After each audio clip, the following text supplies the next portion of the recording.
Hello everyone. Today we will start the chapter life process. Class 10th biology according to NCERT chapter number 6 life process. It is very important chapter, so students focus on it. So first we try to understand what is life process. सबसे पहले life process की definition को हम start करते हैं. So what is the life process? The basic function which is performed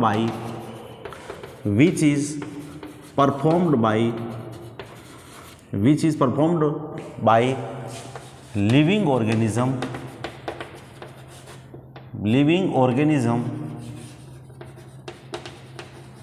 to maintain their life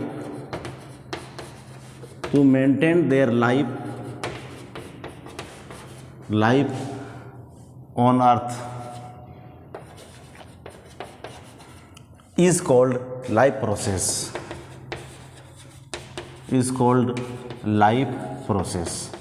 तो students, each and every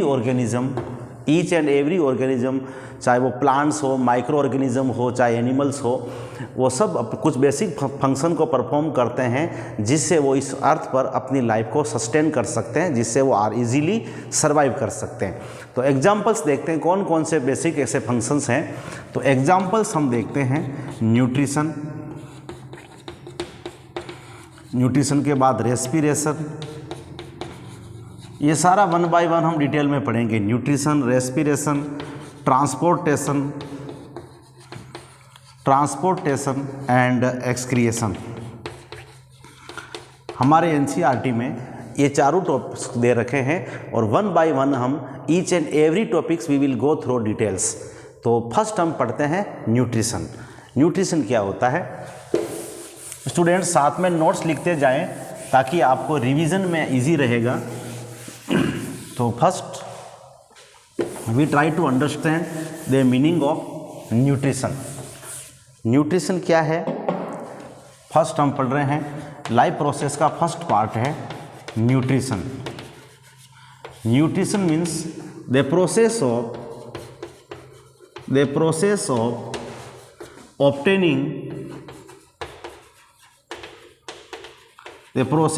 obtaining and utilizing food component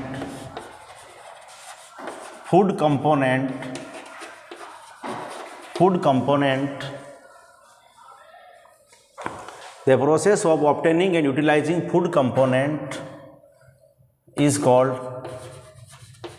nutrition. और जो फूड कंपोनेंट्स हैं, food component is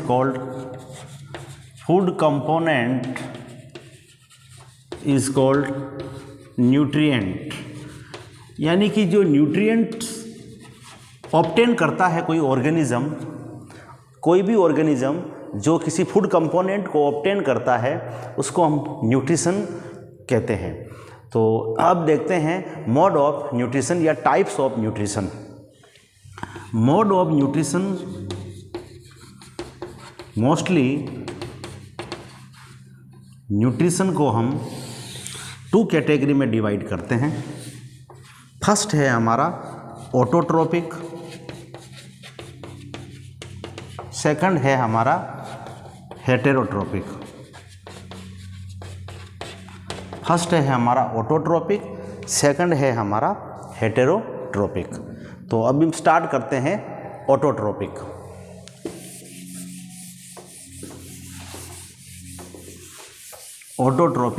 and हेटेरोट्रोपिक. तो first हम start करते हैं autotrophic.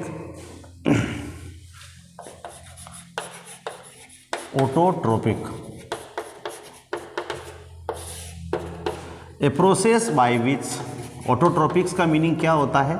A process by which living organism prepare their food oneself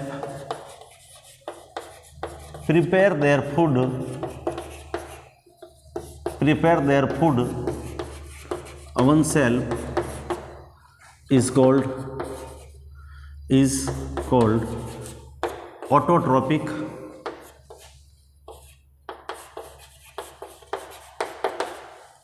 organism. ऐसे organism and this phenomena is called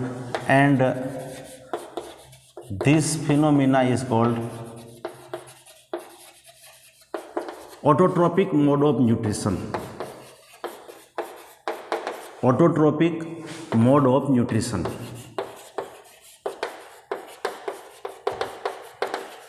students, autotrophs means होता है ऐसे ऑर्गेनिज्म जो अपना फूड अवन सेल्फ प्रिपेयर करते हैं, जो किसी और पर डिपेंड नहीं होते हैं, हम उनको ऑटोट्रोपिक्स के अंदर कंसिडर करते हैं।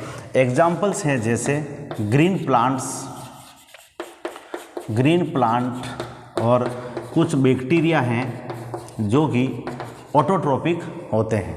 अब these organism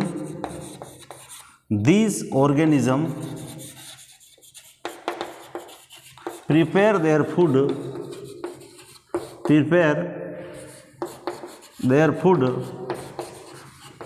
by the process of photosynthesis.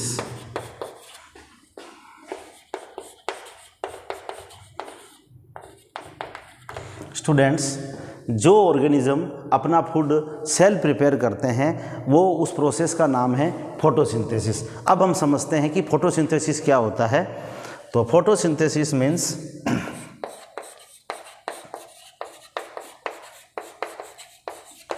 Photosynthesis की डेफिनेशन लिखते हैं। फोटोसिंथेसिस वो प्रोसेस है जिसमें ग्रीन प्लांट्स अपना फूड सेल्फ प्रिपेयर करते हैं और उसके लिए उनको sunlight, chlorophyll, carbon dioxide and water की नीड होती है। इन चारों चीज़ों से मिल करके वो अपना फूड सेल्फ प्रिपेयर करते हैं। ए प्रोसेस बाय विच, तो डेफिनेशन लिख रहा हूँ मैं पहले फोटोसिंथेसिस की और उसके बाद हम इक्वेशन भी लिखेंगे। ए process by which green plant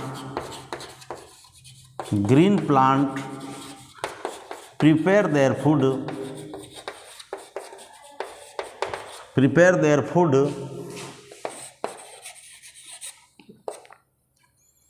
by using CO2 and water in presence of sunlight and chlorophyll. Students, आप साथ में नोट्स लिखते जाएं क्योंकि बाद में रिवीजन के लिए आपको बोर्ड के टाइम में जब आप रिवाइज करोगे तो आपके लिए बहुत इजी रहेगा। ध्यान से सुने और नोट्स भी लिखें। हम पढ़ रहे हैं photosynthesis. Photosynthesis is a process by which green plant prepare their food by using CO2 and H2O in presence of sunlight and chlorophyll. यहाँ चार चीज़ें आई है, एक CO2 आया है, एक H2O आया है, एक सनलाइट आया है और एक क्लोरोफिल आया है। इन चारों की अंडर गाइडेंस, इन चारों की हेल्प से ग्रीन प्लांट्स अपना फूड प्रिपेयर करते हैं। सबसे पहले मैं इसको इक्वेशन के फॉर्म में लिखता हूँ। मैं इसको, हम कह रहे हैं green plants prepare their food, equation के फॉर्म में लिखता हूँ। कभी कभी इक्वेशन आपको डायरेक्ट इक्वेशन पूछी जा सकती है। हम कह रहे हैं CO2 plus H2O in presence of sunlight and chlorophyll, in presence of sunlight and chlorophyll CO2 plus H2O क्या बनाता है? कार्बोहाइड्रेट या ग्लूकोज। इसको मैं कार्बोहाइड्रेट लिख सकता हूँ, कार्बोहाइड्रेट या फिर glucose plus CO2 plus H2O। अगर हम इसको बैलेंस करें, यहाँ 6 लगा दीजिए, यहाँ 12 और यहाँ पर भी 6 और ये 6। तो स्टूडेंट्स, ये हमारा 6 ऑक्सीजन होगा, यहाँ पर 6 ऑक्सीजन प्लस ये।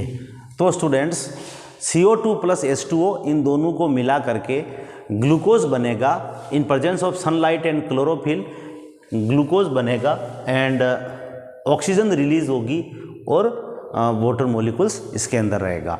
तो स्टूडेंट्स ये इक्वेशन थी और इस इक्वेशन को आप अच्छी तरह से याद कर लें। CO2 + H2O in presence of sunlight and chlorophyll क्या बन रहा है, C6H12O6, जिसको हम ग्लूकोज कह सकते हैं या फिर हम क्या कह सकते हैं, आप ग्लूकोज चाहें तो ग्लूकोज लिख दें, ठीक है, 6 ऑक्सीजन प्लस H2O। अब हम देखते हैं स्टूडेंट्स कि फोटोसिंथेसिस में कौन कौन से रॉ मटेरियल की नीड होती है। जैसा कि आपको दिख रहा है, raw material for photosynthesis, raw material for photosynthesis, raw material for photosynthesis. Photosynthesis में कौन कौन से रॉ मटेरियल की नीड होती है।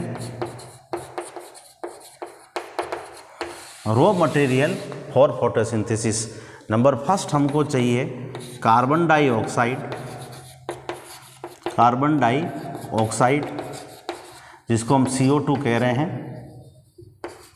सेकंड हमें चाहिए वाटर और हम H2O लिख रहे हैं इसको,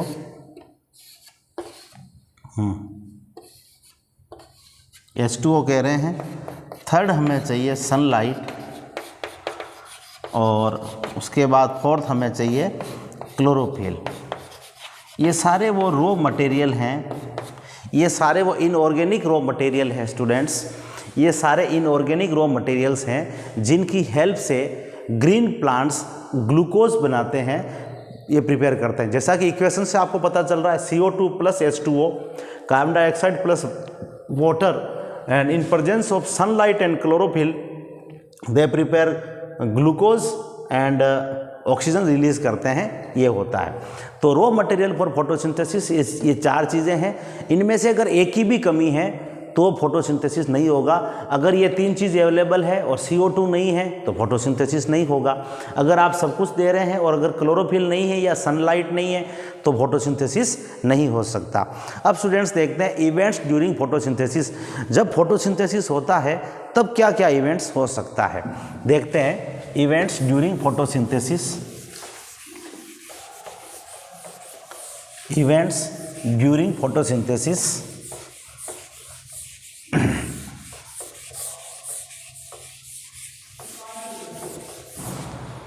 events during photosynthesis,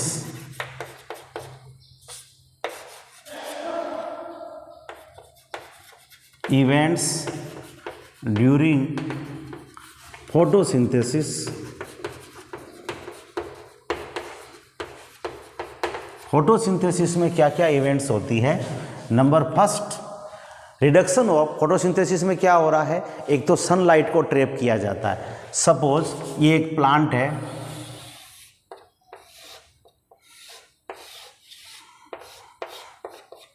एक प्लांट्स हैं और ये इसका सन लीफ है और हम कह रहे हैं कि फोटोसिंथेसिस में क्या क्या इवेंट्स हो सकती है। तो आप देखिए ये सनलाइट है, ये सनलाइट है। तो इस फोटोसिंथेसिस में क्या इवेंट्स होती है, तो सबसे पहले हम कहते हैं solar energy convert into chemical energy, solar energy convert into chemical energy, chemical energy first तो ये हो गया। सेकंड इसमें क्या होता है, रिडक्शन ऑफ CO2, CO2 का रिडक्शन होता है, reduction of CO2 and form carbohydrate, form carbohydrate. एक तो ये हो गया, फर्स्ट हो गया सोलर एनर्जी केमिकल एनर्जी में कन्वर्ट होती है। Second reduction of CO2 and form carbohydrate. और थर्ड हमारा हो गया स्पिल्ट ऑफ वाटर, इसमें spilt of water and release oxygen. हम कह रहे हैं कि फोटोसिंथेसिस में जो ग्रीन प्लांट्स, फोटोसिंथेसिस में ग्रीन प्लांट्स जो भी ऑक्सीजन प्रोड्यूस करते हैं वो वाटर के ब्रेकडाउन से होती है, CO2 से नहीं होती, वाटर के ब्रेकडाउन से। जैसे आप उस इक्वेशन को वापस देखिए, जैसे सपोज CO2 है प्लस H2O है और इसे मान लो ग्लूकोज बना और इससे ऑक्सीजन रिलीज़ हुई है, तो ये ऑक्सीजन इस H2O से रिलीज़ हुई है और जो CO2 है उसका रिडक्शन होकर के क्या बन जाता है, ग्लूकोज। क्या बन जाता है, ग्लूकोज। तो स्टूडेंट्स ये एक मैकेनिज़्म है कि आपको समझाने के लिए लिखा मैंने, इक्वेशन पहले लिख चुके हैं हम। मैं ये कह रहा था कि इवेंट्स ड्यूरिंग फोटोसिंथेसिस में क्या क्या होता है। Number first, solar energy convert into chemical energy. Second, reduction of CO2 and form carbohydrate. Third, spilt of water and release oxygen. ये फोटोसिंथेसिस के इम्पोर्टेंट इवेंट्स हैं। अब हम देखते हैं कि ये जो लीफ हैं इसके अंदर कुछ स्मॉल पोर्स प्रेजेंट होते हैं जिनको हम स्टोमेटा कहते हैं, और इन स्टोमेटा के अंदर क्लोरोफिल कैसे अरेंज होते हैं और वो फोटोसिंथेसिस कैसे करते हैं। मोस्टली एक लीफ होती है, लीफ की जो अपर लेयर होती है उसको एपिडर्मिस कहते हैं। उसके नीचे जो कुछ मेसोफिल सेल्स होती है, उस मेसोफिल सेल्स के अंदर क्लोरोफिल प्रेजेंट होता है। और लीफ में हम पहले ही कह रहे हैं ग्रीन लीफ, हमने ग्रीन प्लांट्स से ऑब्जर्व किया, क्योंकि ग्रीन प्लांट्स यानी ग्रीन पिगमेंट्स जिसको हम क्लोरोफिल कहते हैं, it is responsible for photosynthesis. अगर ग्रीन पिगमेंट्स नहीं है, क्लोरोफिल नहीं है, तो फोटोसिंथेसिस नहीं हो सकता। अब हम कह रहे हैं स्टोमेटा क्या होता है और स्टोमेटा का क्या फंक्शन है, क्योंकि स्टोमेटा लिटिल पोर होते हैं जो कि इसी लीफ के सरफेस पर प्रेजेंट होते हैं। स्टोमेटा क्या है, तो सबसे पहले हम स्टोमेटा और उसके स्ट्रक्चर को समझते हैं कि स्टोमेटा क्या है।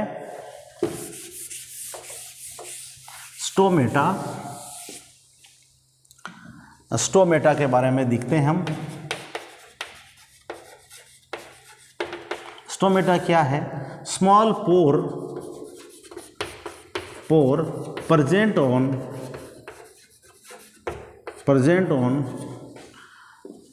Surface of leaf. किसी लीफ की सरफेस पर जो पोर प्रेजेंट होते हैं उनको हम स्टोमेटा कहते हैं। आप इस तरह से देखिए, ये स्ट्रक्चर है स्टोमेटा का, जिसके अंदर ये क्लोरोफिल है, ये सब्सिडरी सेल है। जब स्टोमेटा ये ओपन कंडीशन में है, ये क्या है, क्लोरोफिल। ये क्या है, गार्ड सेल। ये सब्सिडरी सेल है।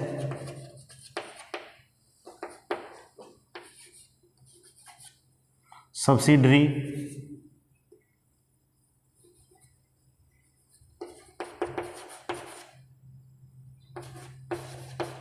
ये इस तरह से स्ट्रक्चर होता है students.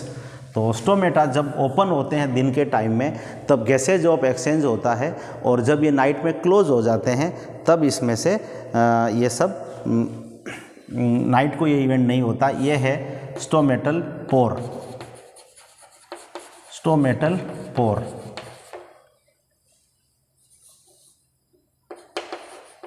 Subsidiary cell. Okay, now हम देखते हैं function of stomata.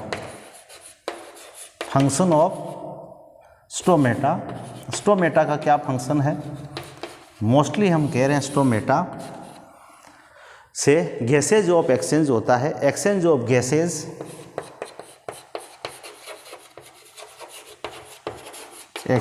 Gases like CO2 and oxygen. CO2 अंदर एंटर करती है और ऑक्सीजन बाहर रिलीज होती है। लॉस ऑफ वाटर, स्टोमेटा और क्या करते हैं, वाटर भी उससे बाहर रिलीज होता है। Loss of water during transpiration एक ऐसी प्रोसेस है जिसमें वाटर वेपर के फॉर्म में रिलीज होता है।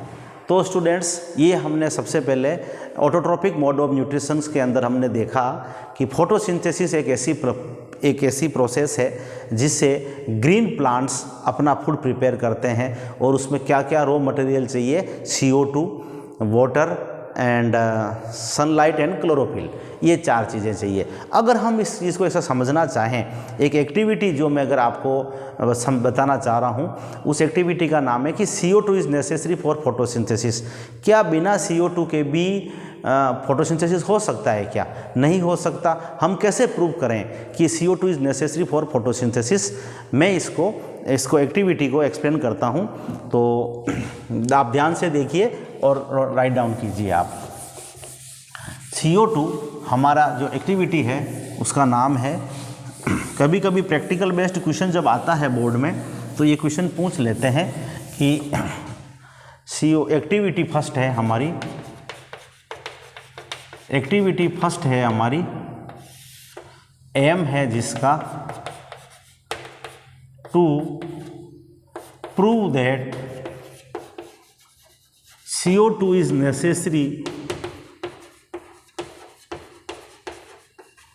नेसेसरी फॉर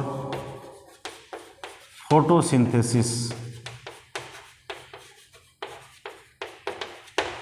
जो CO2 है वो फोटोसिंथेसिस के लिए बहुत नीड है। तो बिना इसके लिए हमें क्या क्या मटेरियल चाहिए, अगर इस एक्टिविटी को हम पढ़ते हैं, to prove that CO2 is necessary for photosynthesis, तो इसके लिए हमें क्या क्या मटेरियल चाहिए? सबसे पहले हमें चाहिए 2 पोटेड प्लांट्स। हम 2 गमले में लगे हुए प्लांट्स ले लेंगे, 2 पोटेड प्लांट्स। उसके बाद हम लेंगे एक बेल जार, 2 बेल जार, दोनों को कवर करने के लिए 2 बेल जार। पेट्री डिश, हमें पेट्री डिश चाहिए, कुछ KOHP चाहिए और आयोडीन सॉल्यूशन चाहिए स्टार्च को चेक करने के लिए। अब हम लिखते हैं प्रोसीजर। हम कैसे इस एक्सपेरिमेंट को करेंगे, हम समझते हैं प्रोसीजर स्टूडेंट्स समझते हैं। फर्स्ट हम क्या करेंगे स्टूडेंट्स, फर्स्ट हम क्या करेंगे, take 2 healthy potted plants, take 2 healthy potted plants and cover them with bell jar। मैं डायग्राम बता करके आपको एक्सप्लेन करूंगा, अभी जस्ट केवल आप प्रोसीजर को थ्योरेटिकली समझें। Take 2 healthy potted plants and cover them with bell jar and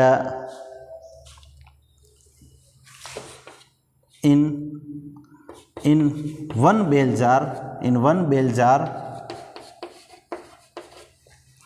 we keep KOH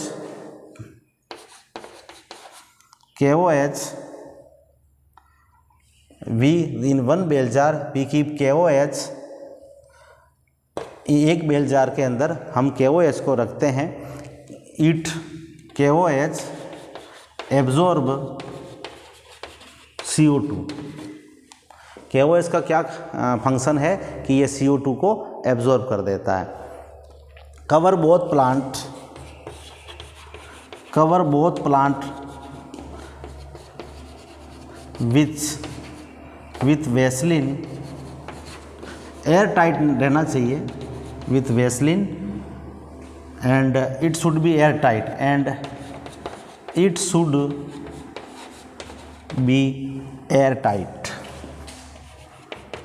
air tight हमने इसको किया। और उसके बाद हम देखते हैं keep the plant in sunlight. अब इसके बाद देखते हैं इस प्लांट को हम क्या करते हैं, keep the plant in sunlight for some time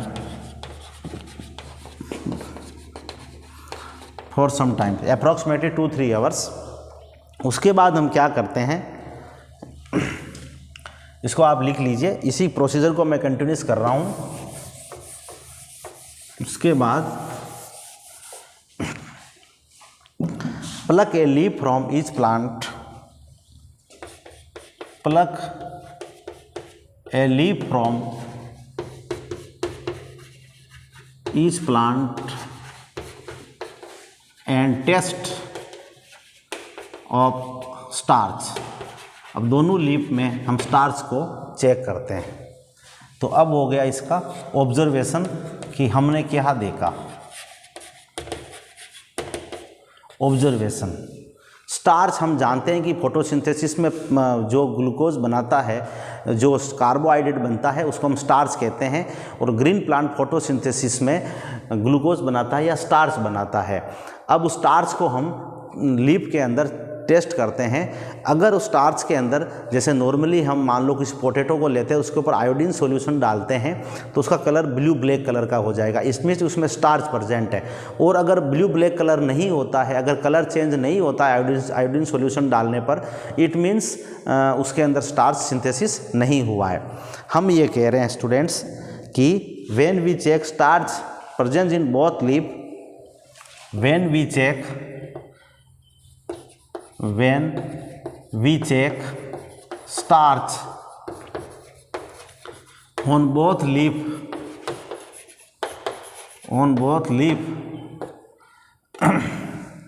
और जब दोनों लीफ में हम स्टार्च को चेक करते हैं, one plant not show starch, one leaf not show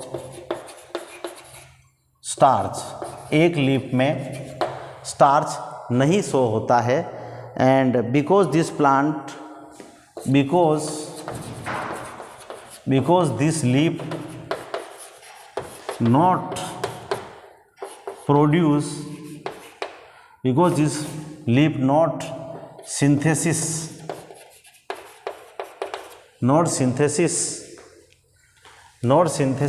starch. तो इससे ये क्यों नहीं सिंथेसिस हुआ? बिकॉज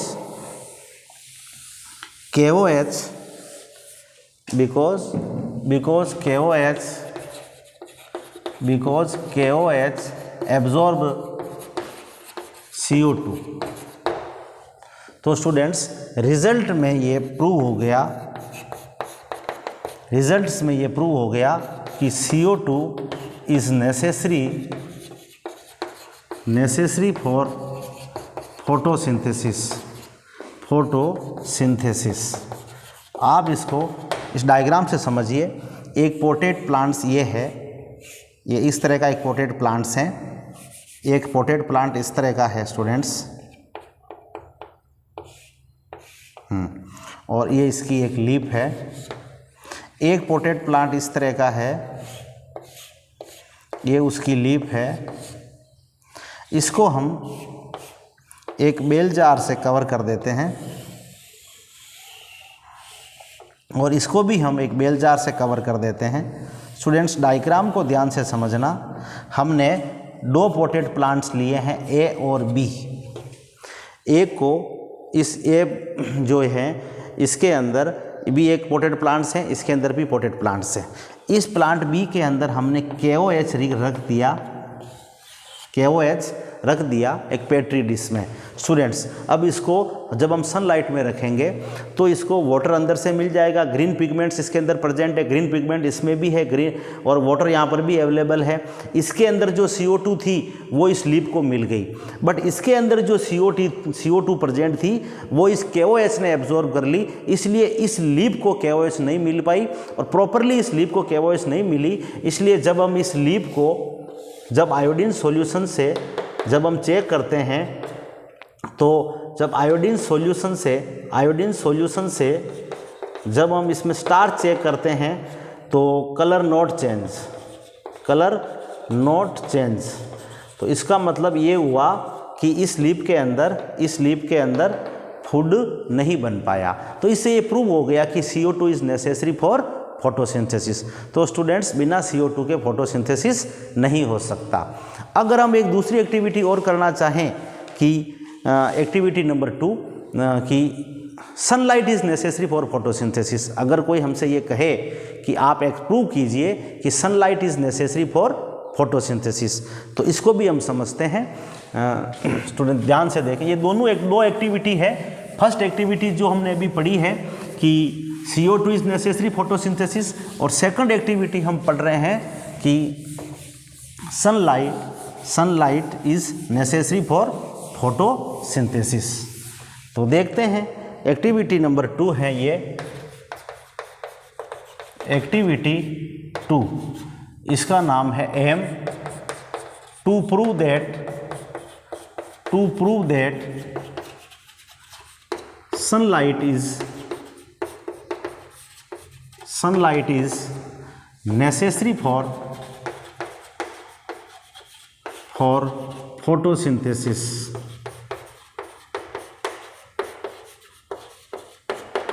जो सनलाइट है वो फोटोसिंथेसिस के लिए नेसेसरी है। अब हम कैसे एक्सप्लेन करें, उसके लिए क्या क्या मटेरियल चाहिए, इसके लिए क्या मटेरियल चाहिए। तो हमें चाहिए सबसे पहले पोटेड प्लांट्स जो हेल्थी हो। उसके बाद आयोडीन्स, हाँ एक ब्लैक स्ट्रिप चाहिए, इसके लिए ब्लैक स्ट्रिप चाहिए। और उसके बाद वही आयोडीन सॉल्यूशन भी चाहिए हमें। आयोडीन सॉल्यूशन क्या करता है, स्टार्च के साथ, जब आयोडीन सॉल्यूशन को स्टार्च के साथ ऐड करते हैं, जब कुछ drops of iodine solution starch के ऊपर डालते हैं तो उसका कलर चेंज हो जाता है। अगर स्टार्च का कलर चेंज हुआ मतलब स्टार्च प्रेजेंट है, और अगर कलर चेंज नहीं होता मतलब वहाँ स्टार्च नहीं है। तो हम कह रहे हैं मटेरियल ये चाहिए। अब हम प्रोसीजर लिखना शुरू करते हैं कि क्या करते हैं। Take a potted plant, take है, अब हम लिखते हैं procedure. Take a potted plants, take है हेल्थी पोटेड प्लांट, एक पोटेड प्लांट्स लेते हैं हम, एंड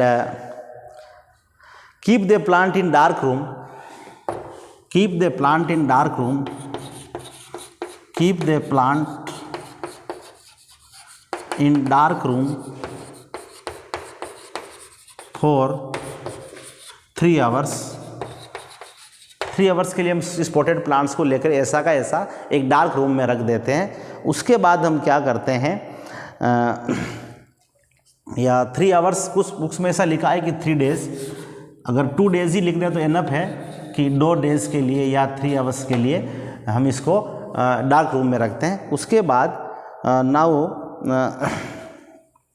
अब हम क्या करते हैं कि now half portion of a leaf, now half portion of a leaf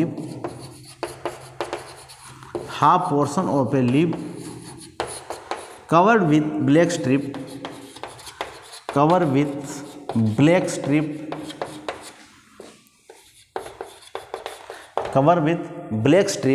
and keep them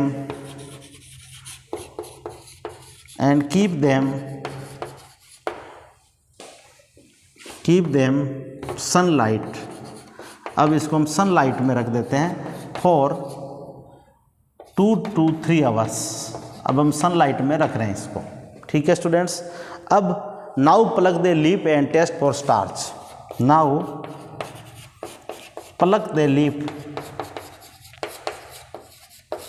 and test for starch.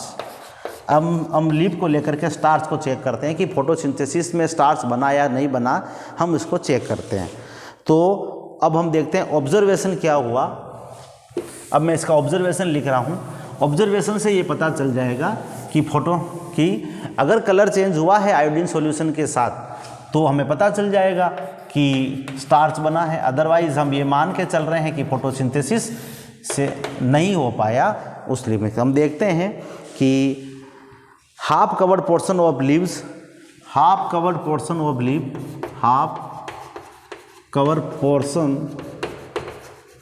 Of leaf, जो लीफ का आधा हिस्सा कवर्ड था ब्लैक स्ट्रिप से। Starch, not so starch because it did not gate sunlight. इनको sunlight नहीं मिली थी, इसलिए इसमें फोटोसिंथेसिस नहीं हो पाया। तो स्टूडेंट्स इससे ये रिजल्ट बन गया, इसका रिजल्ट ये बन गया कि इसका रिजल्ट ये हुआ, it is proved that, so it is proved that sunlight is necessary for photosynthesis. Sunlight is necessary for photosynthesis. For photosynthesis. इसको मैं डायग्राम से एक्सप्लेन करता हूँ। इसी एक्टिविटी को मैं डायग्राम से एक्सप्लेन कर रहा हूँ। आप देखिए कि सपोज एक पोटेड प्लांट्स हैं, सपोज एक पोटेड प्लांट्स हैं, ये इसकी लीफ है, ओके। इस लीफ को हम सबसे पहले इस पोटेड प्लांट्स को हम एक डार्क रूप पे रखते हैं ताकि इसका ये थोड़ी सी लूज़ हो जाए। अब हम क्या करते हैं, हाफ पोर्शन को हम कवर कर देते हैं ब्लैक स्ट्रिप से। इतना पोर्शन हमने ब्लैक स्ट्रिप से कवर कर दिया, इतना पोर्शन हमने ब्लैक स्ट्रिप से कवर कर दिया, ये पोर्शन हमने कवर कर दिया ब्लैक स्ट्रिप से, ब्लैक स्ट्रिप से हमने कवर कर दिया। तो अब स्टूडेंट अब इसको सनलाइट में रखते हैं। कुछ समय के बाद जब इस लीफ को आप तोड़ करके स्टार्च का टेस्ट करोगे तो इस पार्ट पर जो ये पार्ट है, ये पार्ट जो है, जब यहाँ पर आयोडीन सॉल्यूशन डालेंगे तो कलर चेंज नहीं होगा, जबकि इस पार्ट पर कलर चेंज हुआ। नो कलर चेंज, इस पोर्शन पर नो कलर चेंज, और यहाँ पर कलर चेंज होता है। इससे ये प्रूव हो गया। यहाँ पर क्योंकि अब सनलाइट नहीं मिल पाई तो यहाँ फोटोसिंथेसिस नहीं हुआ, यहाँ पर स्टार्च नहीं बना। इस पोर्शन को जब सनलाइट नहीं मिली, जब इस पोर्शन को सनलाइट नहीं मिली, मैं आपको ऐसे एक्सप्लेन कर देता हूँ कि जैसे ये सन है, तो जब इस पोर्शन को सनलाइट नहीं मिल पाई तो यहाँ पर फोटोसिंथेसिस नहीं हुआ, स्टार्च में आयोडीन सॉल्यूशन के साथ कोई कलर चेंज नहीं हुआ, जबकि इस पोर्शन पर और इस पोर्शन पर आयोडीन की जब ड्रॉप हमने ऐड की तो यहाँ पर आयोडीन सॉल्यूशन के साथ हमने एक्सपेरिमेंट करके देखा तो यहाँ पर कलर चेंज हो गया। तो जनरली स्टार्च के साथ जब हम आयोडीन सॉल्यूशन डालते हैं तो कलर चेंज होता है। तो इससे ये प्रूव हो गया कि sunlight is also necessary for photosynthesis. तो स्टूडेंट्स आज हमने ये डिस्कस किया, जब लाइव प्रोसेस के अंदर सबसे पहले हमने देखा कि लाइव प्रोसेस क्या होता है, लाइव प्रोसेस की बेसिक डेफिनेशन को समझा। उसके बाद कौन कौन से लाइव प्रोसेस हैं, जैसे nutrition, respiration, transportation and excretion. अब उसमें से हमने न्यूट्रिशन को स्टार्ट किया है, न्यूट्रिशन की डेफिनेशन लिखी, और उसके बाद हमने कहा कि न्यूट्रिशन 2 टाइप्स का होता है, autotrophic and heterotrophic mode of nutrition. तो हमने ऑटोट्रोपिक न्यूट्रिशंस को डिस्कस किया, जिसमें ऑटोट्रोपिक न्यूट्रिशंस किस में होता है, ग्रीन प्लांट्स में, और किस प्रोसेस से होता है, फोटोसिंथेसिस। तो फोटोसिंथेसिस की डेफिनेशन को समझा, कौन कौन से रॉ मटेरियल हैं फोटोसिंथेसिस के लिए वो डिस्कस किया। उसके बाद कौन कौन सी इवेंट्स हैं जो कि फोटोसिंथेसिस में होती है वो डिस्कस किया। और फिर हमने ये 2 एक्टिविटी से ये समझा, 2 एक्टिविटी से भी ये समझा, जैसे CO2 is necessary for photosynthesis, and second activity थी हमारी sunlight is necessary for photosynthesis.